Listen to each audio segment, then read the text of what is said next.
So yeah, here we go. Namaste everybody. This is Karfit Jain. It's been a long time since I posted the video last time, so I thought that why not to upload something. Actually, I was having some reflections, and I had a lot of observations back then when I was in Delhi. And if you ask me, tell me one thing that you would take with yourself, then it would be something that I saw in Gurudwara there, specifically Bangla Sahib Gurudwara and Gurudwara. These are the only two Gurudwaras that I visited, but there are many both in Delhi and in India, right? So today marks the birth anniversary of Guru Gobind Singh Ji, the 10th Guru of six, of all of us, I would rather say, because Sikhism is really very pluralistic, very inclusive. Pluralistic, I would say that because it encompasses a lot of diversity. It has the tolerance in real. I would be explaining that to you in the later part. So yeah, let us begin. It's gonna to be about the observations that I had as a sociologist in Delhi in Bangla Sahib Gurudwara. Or you can say that suppose if I would be visiting it today with the mic in the hand, narrating it like making a vlog, then what would I say? So sitting here in the office, I would be saying all those things to you, recollecting my memories associated from there with the sociological point of view, right? So yeah, let's start it. Okay. So I was born in Madhya Pradesh. It is in the heartland of India, and I come from a small town, not from a big city or a metropolitan city. So I have seen casteism here. Casteism is something which is very peculiar to India, which is a very important feature of the Indian society. It is existing. It is existing till date. It is very much existent, especially in the non-urban areas. Mark my words, especially in the non-metropolitan cities, areas, sorry, areas. So basically, if we go by the census that was released uh, the last time, it was back in 21 then the total population that resides in rural India in villages is around 70 percentage, right? So only 30 percentage of the population resides in the urban areas and rest all reside in the rural areas. And casteism is very much prevalent there. If I recollect my memories associated with my home, I can tell you that this happens even to date. It is like in the rural areas it is less prevalent. As we go to the urban areas, it becomes virtually invisible in the urban areas, though it is there, because it would be only the people from the upper class, those who would be having the high profile jobs, like those who would be having the representation in the business, in the industry, in the business sector. So it is existing there, but it is not that very stark in the urban areas, right? Visibly, glaringly, conspicuously, it is present very much in the rural areas, and as we go up the ladder of urbanization, it starts disappearing. How does it appear? If I start from the beginning of the day, if I start from the morning, then you will find that the people who come to clean the streets, the sweepers who we call, they are from a particular caste only. And to this date, when we say that no, jobs are not decided by the caste, it doesn't matter which caste you are born in, but it remains a fact till this date that more than 99 percentage of the people who are the manual workers, manual scavengers, who are the people who are in the this cleaning sector, would be from SC or ST community, right? You would see that on one hand I would have these pictures, when I looked across the window, then there are a couple of students who are going to the schools with the bag behind them, and at the same time, you could see the rag pickers or the children of the sweepers with the carrying the garbage bag with them. Both are with the bags, but you see the stark inequalities, disparities in the society. I would see them with that equipment. I don't remember with which they clean the sewages. This is one thing. In the day, you can find that in if we talk about our homes, right? Then you won't find ever any Dalit, any Dalit entering your kitchen, entering even your home, let alone entering your kitchen. Even if they are allowed to enter, even if they enter, they won't be given the same space as a Savarna would. They won't be sitting on the sofa, they would be sitting on the floor, right? They won't be given the water in the same utensils, right? And even the utensils would be different. And sometimes, even if they happen to touch it by mistake, then that utensil or particular thing is now thrown away. It happens till date in the rural India, in the villages. You won't find people from SC/ST communities running the restaurants, cafes, or running the shops related to the food items. No, nobody would take them from their hand. It happens till date. Marriages in India are still very much a casteist affair in a sense, in a way that when we marry, then caste is a prominent factor that we consider. And according to some surveys, if I remember it correctly, more than 85 percentage of the marriages are intra-caste marriages. They are not inter-caste marriages. Why am I talking about this? Baba Sahib Bhimrao Ambedkar, who I have great, great, great respect. So he once quoted that if you are to fight casteism and the ensuing untouchability, then there are two main things, main aspects that you will have to work on. One is assuring that there is interdining between the people coming from various castes, that he called commensality. And second thing is that there should be intermarriages. There should be a culture of intermarriages. A Savarna should be marrying a person from the so-called lower Varna, and the vice versa, right? It's not like only upper caste, male is marrying a girl from so-called lower caste. The- for the sake of simplicity and convenience, I'm using the words upper and lower. It doesn't mean that I support them, but it is what it is, right? So he said that there should be interdining firstly, and there should be marriages. And these two things, like marriages and the food habit or food culture or food ethics, are two prominent reflections of casteism. Like, how do you identify that casteism exists?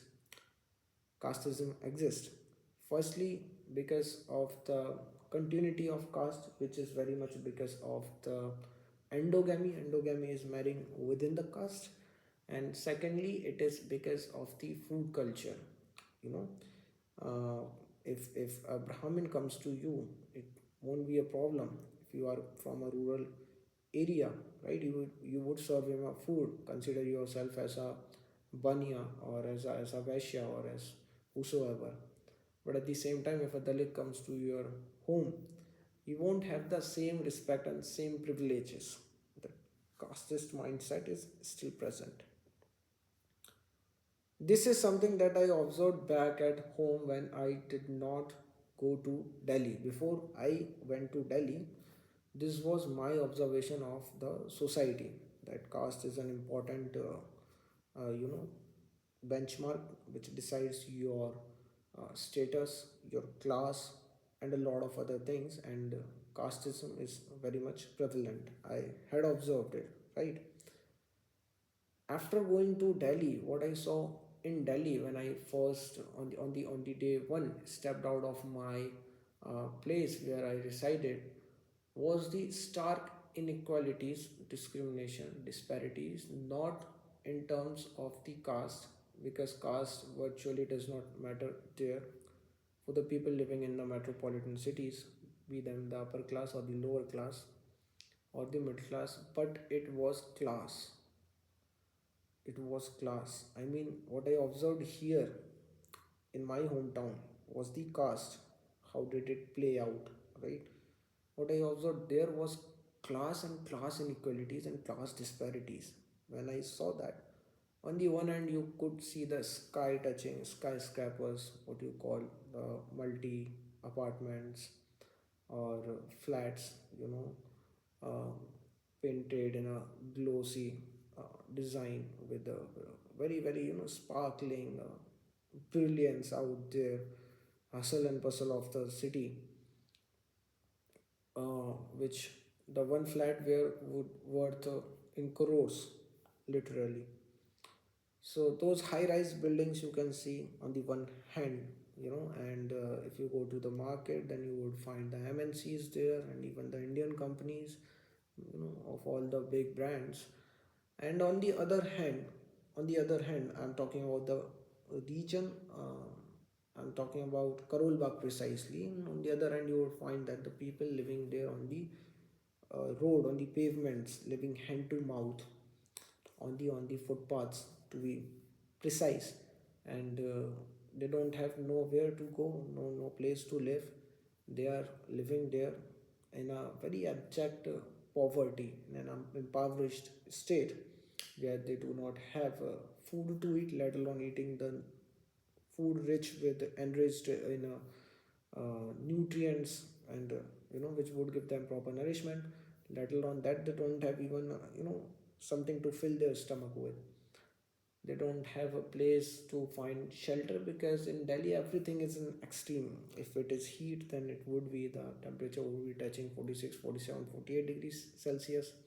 If it is cold, then again it is intolerable, unbearable. And if it is rain, then the streets would get flooded because of the massive migration, and unplanned habitation of the city, which boasts of being one of the most populous, or if I'm not correct, perhaps the most popular city of the world. So life is pathetic there, pathetic. When I once stepped out of the home, it was at 5 a.m. and I went out because I wanted a morning walk. I could see a lady sleeping at a square. It was somewhere near Uh, it was somewhere near Bhai Joga Singh Road, if I remember it correctly. A lady was virtually sleeping on the square, at a square. There is a pavement, and on the top of that, she was sleeping. There is a threat from the animals, from dogs, and from the animals who are in the uh, appearance of human. Outside they are human, but inside they are beast. There are people like that. If we are to think of it from feminist perspective, what would be the threats, vulnerabilities that this woman would be facing, right? So those faces, dull faces, living in unimaginable poverty, faces of the boys and girls, of babies crying in the lap of the mother living on the pavement, right, building that makeshift home, and then there are some woods on which they cook their food, and on the same place they would take shower, they would take bath, and it's very untidy, very unhygienic, but they are somehow living there, and people have become totally unapathetic towards them, like all the privileged class.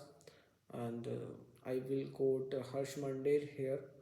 He's an author, he is an activist, he has been an IAS officer, and he has written a book titled The Art of Looking Away.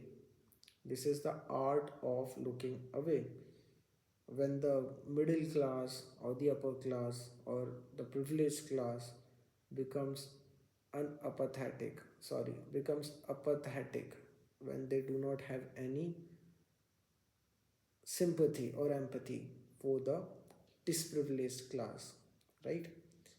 So we have developed an art that we would look away, the art of looking away. We would look away. We would not look at their plight, at the circumstances that they are living in, at the precarious, what I should say, I am bereft of words, at the abject poverty that they are living in on the pavements. Recall, if you have been there in Delhi, we would not give a damn on it, not for a second. Although amazingly, we could be the one in that situation. Who knows? Who knows? Like, good deeds give you a good life. These are all like myth, unscientific, illogical, and irrational things. Does not have basis. Like, if you do good deeds here, go to the temple, then you would be having a great life in the future, and you are living a pathetic life because you must have done the wrong deeds, performed the wrong deeds in the past. अच्छे कर्म हो तो अच्छा जन्म, बुरे कर्म हो तो बुरा जन्म. These are like the conceptions, assumptions of a human mind, mostly coming from the religion, not facts, right? What we understand is that it is just a lottery system. You do not know, like, whether you would be having birth at Ambani's home, or at that place where there are living uh, people in abject poverty on the pavement, on the street. You don't know that. So if you are the fortunate one, the privileged one, who has had the birth in a well-to-do family, then it is your responsibility, at least a moral one, if not the legal one. Of course, it is also a legal duty to at least think for your own people who are living a life of great deficiency, so who are deprived of the basic resources, living in abject poverty. But no, we do not think of that even for once. Once what happened, that I was distributing fruits, and it was a daily affair. I would go out for a walk in the evening and distribute fruits to the people living in the pavement, mostly to the women, and in that too to the elderly women. Sometimes there you would find the people who are divyang, who are elderly, who are divyang, who are women. You know, can you imagine how difficult is the life, and they are living there with no one to look after them? So I would give fruits to such people.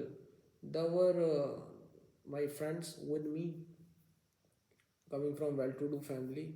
Some of them would have thoughts like, Garvit, do not give fruits to them. They are very well-to-do people. They are just pretending to live like that. If you give fruits to them, then they would not develop the capabilities. Things like this, would come from their mouth, which would, of course, annoy me, offend me a lot. Well, I would not fight with them, I did not, but I would just listen to them. These are the recollections that I am having now. So, basically, to cut big story short, and this is not the main topic that we are supposed to talk on, but it's been 20 minutes. Here in my hometown in Madhya Pradesh, I noticed casteism at its peak, in its full form. How is it like? And when I moved to a metropolitan city, then I got to see the classism or class inequalities, or how class plays out. Because here at my city, I would find the symbolic or a very subtle casteism or untouchability, but I had not seen people living hand to mouth. I had not, what I saw was not extreme inequality that I saw there in Delhi. In Delhi, you could find extreme inequality. There was a huge gap between the rich and the poor. Of course, it was there in my hometown as well, but not that stark, right? Then one day, what happened that I went to Shishganj Gurudwara with a friend of mine. So of course, in a group I went. We came from Agra, and it was late at night, and I went there. So before that, I had only heard of what is a Gurudwara like, what is a Langar like, and yeah, this is the Sikh community. I had read a lot about them, that there are five things which are associated with them, which are very close to them. Paanch K, Kirpan, Kanga, and Pagdi, you know, turban and all. So, and they are brave people, they're very courageous. This is all what I had in my mind about them. When I entered to a Gurudwara, what I saw that just beside me got parked a car, a luxurious car, and there came out from the car a lady with a child in the hand, with a small baby, and then came another baby. Uh, so there were two children and the lady. So now I would enter the Gurudwara, I would go straight, and when I was to enter it, then I found that there are some men who are, what they are doing is basically washing the carpet area, washing the floor, entire floor. And those people were not the ones who were employed there to do this job, those were the devotees themselves. Now what I was basically doing is that when I entered into the Gurudwara, then there was this image of Gurudwara in my mind, my lived experience, that the experience that I would be having, how things were playing out with me. And on the other hand, I had the temple in my mind, both the Hindu temple and the Jain temple as well. And because I'm a Jain, like I have gone to temple, still go to temple on a daily basis, so I know, I could better relate with the Jain temple. So in a Gurudwara, you could see the embodiment of the human values, ethical values, social values in its best form, is what I wrote on the Instagram post as well. That time, at that point of time, I was new to Instagram, but so I didn't know that people would not write long captions over here. So I posted some pictures of Gurudwara with a long caption that came to my mind. Perhaps I would be trying to read that out over here. Anyways, so I was surprised. Oh my God, that's something amazing that these are all the devotees, the normal people. But that wasn't that surprising. As surprising it was to see the devotees taking our shoes with their own hands and touching them to their head, and then keeping it very safely and securely there in the almirah inside. So of course, any place of worship is very, sacrosanct. Any is very like pure, is something which should be clean. So we do not go with the slippers, right? We would take the shoes off, of course.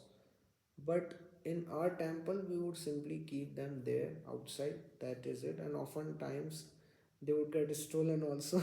No, it doesn't happen. It is just an exaggeration. But yeah, we would just keep them outside.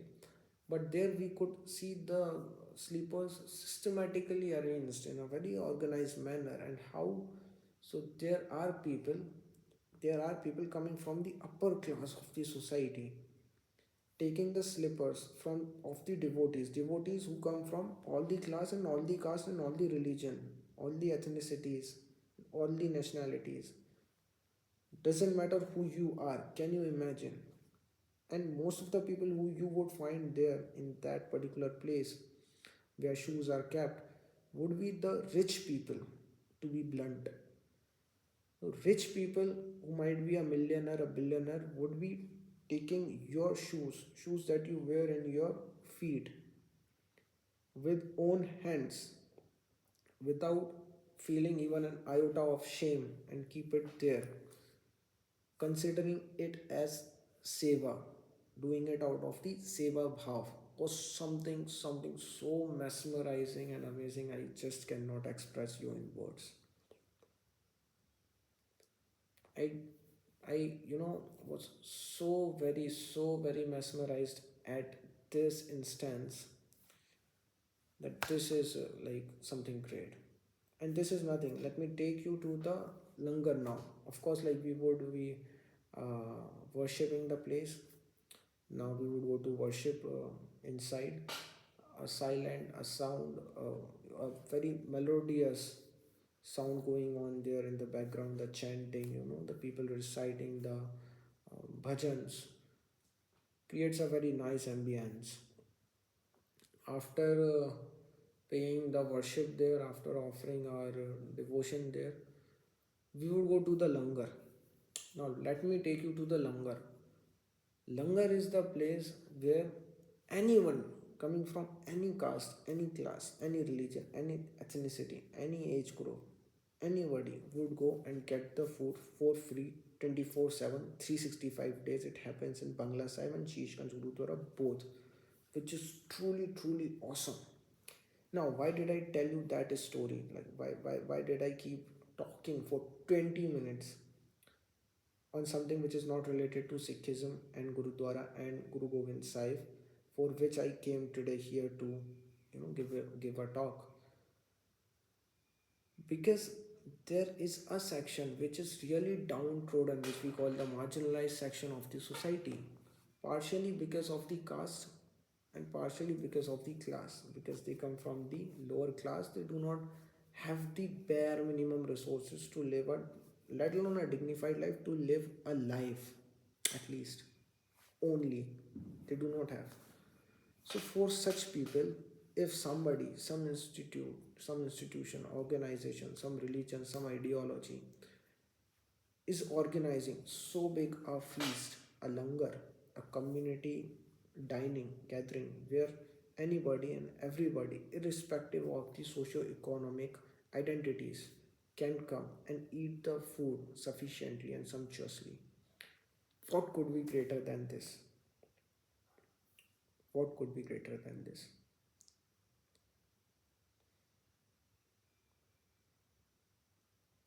And not that it is only for the poor people who cannot afford. You can find people from all the class groups sitting there and eating together. Nobody would mind which class or caste the person sitting beside me come from. Can you see this intermingling, this unity, this integration, this equality anywhere else in any religious activity? It doesn't happen. Sorry to say, but in the Hindu culture, what we see is a segregation on the basis of the class. If you come from a good class, good family, if you have the socio and political power, economic power, you would buy the VIP passes. The passes themselves say VIP. Very important, very important. Pay 200 rupees, pay 500 rupees, you will get the passes. Now you can go in no time inside the sanctum sanctorum, pay the worship there, and come out. Did I see this thing in Gurudwara? No. Doesn't matter who you are, even the Ambanikam will have to follow the same procedure in order to get inside it. This creates a sense of equality, that before God all are equal. Once you step inside this holy area, you all are one, you all are equal. We often talk about these values: equality, oneness, harmony, kindness, compassion, devotion, service, selfless service. But we do not do it, and we do not see it happening actually on the ground, in the religious places, in the religious occasions. But this would not be the case in a Gurudwara. A Gurudwara is a fantastic exception.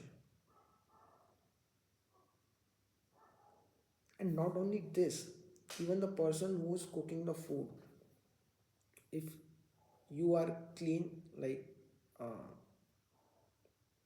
clean not in the sense, not in the caste sense. The caste has created this segregation of pure and impure, pure and polluted, right? So, upper caste people, even today in the rural areas, have this notion that the so called lower caste people are cause pollution. You know, they would get polluted if they touch them or if they eat the food touched by them. These are the conceptions that exist in the rural India, even today. It is the reality. Now, if you go to a langar there, you don't know like who's cooking the food. It's not that only Sikhs would cook the food. No, anybody can cook the food, right? Isn't it something great that it really does not matter that who is cooking the food, who is serving you? A Brahmin might be serving the Dalit, a Dalit is serving the Brahmin. All the people are one and only one. The things might look meaningless to you if you come from a privileged background, born in a so-called upper caste, born in the metropolitan city. Things might look nonsensical to you, or you might not be able to relate with it. I agree. But if you have seen both the worlds, you know, if you have gained the socio-economic mobility that you were able to go to the metropolitan city and coming from a small town, then you will, you know, you will be able to relate with what I am saying, how big a thing it is for some people who had for ages and for years faced discrimination, faced humiliation and insult on a daily basis because of their caste. This would be a big thing. And not only this, now after some time, what I saw there was a lady that I was talking about, you know, got down a luxurious car. It was Audi with the kids. Her kids were sitting with me only and eating the food beside me only, and I even had conversation with them. That now I could see that lady going there where they do the dishes. They wash the dishes, you know, the thali, the platter in which people ate. Now, can you imagine? Can you imagine an so-called upper caste person sharing the food, sharing the food, and then cleaning the same utensils in which he ate the food, he shared the food with the Dalit. Firstly, he wouldn't share the food, even if he does, then he would not clean the dishes with his own hands. I'm talking about the rural setup, about the rural landscape, what happens in the rural areas. But what I saw there was totally different, totally different.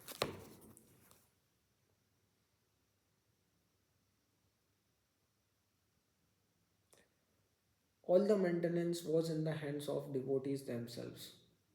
In our temples, and specifically Jain temples, what I see is that they hire some people, and just because they need them on the daily basis, they would provide some permanent space to them within the precincts of the temple only, right?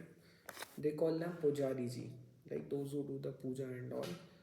And sometimes they call them pandit, and the people who are there for the maintenance, for like sweeping the floor, cleaning the floor, organizing things, you know, uh, who are there for the upkeep of the temple and the temple affair, are malis.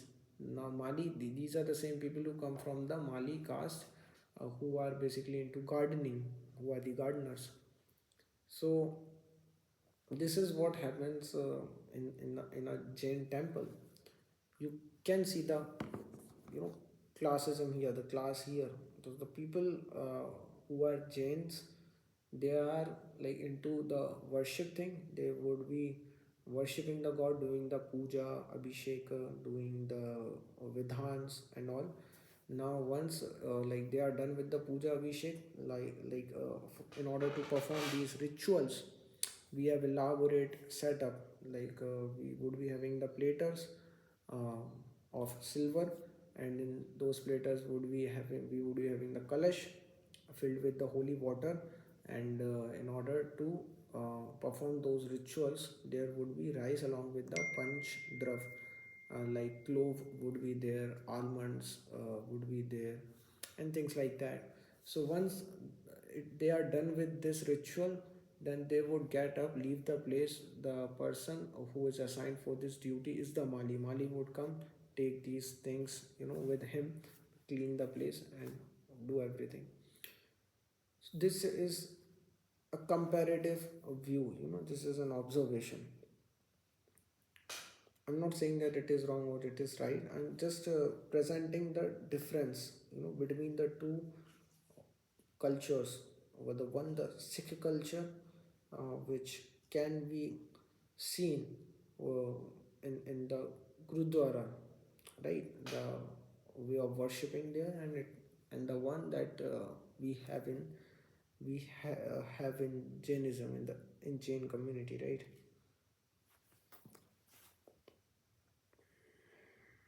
Yeah, and another interesting incident that comes to my mind is when I went to Shishganj Gurudwara once, and Shishganj Gurudwara is located in Chandni Chowk, and in the same place are located various religious sites of various denominations. For example, there is a very nice Jain temple, Lal Mandir, and there is one Hindu temple, Shiv Parvati temple as well, and not much away from there is your Jama Masjid.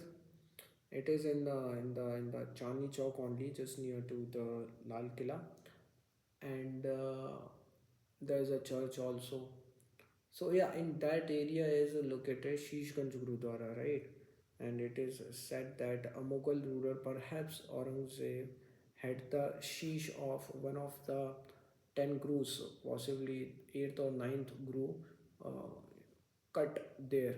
I mean, he got him get beheaded, you know. So thus it was named as Shishganj Gurudwara, right? So in Shishganj Gurudwara, what I could see was that a different level of seva was going on. Whatever Sikhs do, they call it seva, right? Seva is basically help, charity, out of devotion, compassion, out of this feeling of service that they learn from their religion or gurus precisely. So they were distributing tandoori roti. It was tandoori roti with a lot of butter, soaked into it, and dal makhani. Dal makhani is something very delicious and something like which is not easy to cook. It takes a lot of time and it tastes really delicious. And there was paneer ki sabzi as well. And just by taking the name, it makes my mouth water. Can you imagine, like, how great a moment it would be for the people who gathered there? And again, the people came from all the class and caste of the society. But good thing is that people like me, you, who are watching the video, you know can skip that. It won't matter a lot to us because we know that anyhow we would be having the meal. you know this much privileged we are. We wouldn't be sitting, we wouldn't be sleeping empty stomach. But at the same time, in the Chandni Chowk only, you would find many people who are begging there in order to get a life. The people living hand to mouth. For such people, is it not a blessing? Is it not a miracle? How happy would they be? You know, and you yourself won't be able to resist it even if you go there. So delicious is that thali that they would be serving, two three uh, there were around 6 to 8 volunteers, Sikh volunteers, with that, with the big containers with the sabzi into it, roti into it. And they were serving it to the people who were standing in queue. It was a long queue at the divider. It was near the Shishganj Gurudwara. This was like apart from what goes on inside the Gurudwara. Like langar inside the Gurudwara is a different thing, and these seva that they do, not daily on a daily or regular basis, but occasionally, is something different. Does it happen in any other religion? Occasionally, we find langars in Hinduism. If it is something like on the consecration of Shri Ram, we saw langar. I saw langar at virtually like at a distance of 200 meters in Karol Bagh, everywhere. Sorry, not langar, but bhandara, right? But otherwise, it is not there except for some temples, some select pockets. And given the vast number of devotees that Hinduism have, you know, and given the vast amount of wealth that the temples have, it is not something great if a couple of temples organize langars on such large level, right? But what Sikhs being a minority, being so less in numbers, what Sikhs they do is spectacular and splendid, isn't it? There are some social values like sympathy, empathy, compassion, love, kindness, equality. You know, our constitution talks of equality, but these values are just the values. They are in theory, right? But Gurudwara is one such place where you can see these social or ethical or moral values actualized, on ground you can see. And one more thing, there are people who do not have money to go to a hotel. Like you can find, when I come to the college, I find people in the morning coming from the lower class of the society, coming from the labor class, really the laborers, they throng at the square. You would also find the labor class gathering at the square in the morning looking for the people who can give them the employment and can hire them for the household, the domestic works, mainly if they need them for construction or something of that sort. So you can employ them for just 200 300 rupees per month. Would you find a room in a place like Delhi?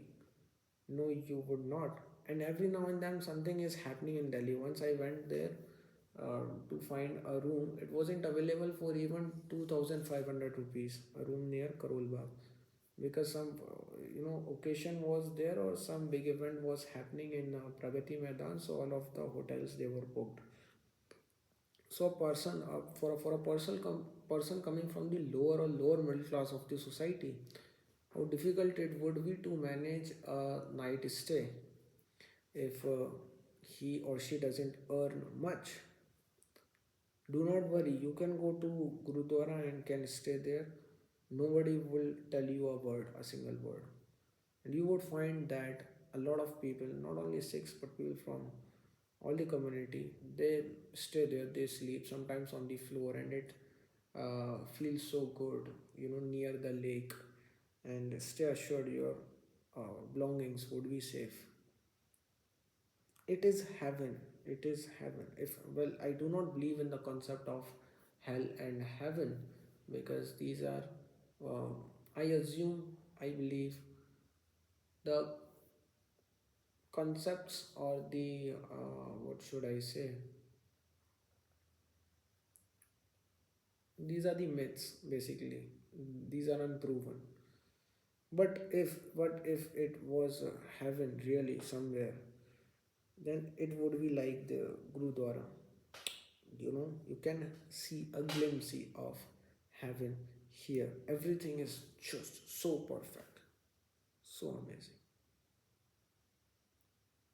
It it made me feel like Sikhism is the best religion. Though I know, I agree that this is a subjective thing, and a person like me who is a researcher trained in social sciences should not be making such uh, such a conclusive statement.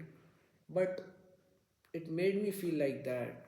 It left me in awe and respect, great awe and respect.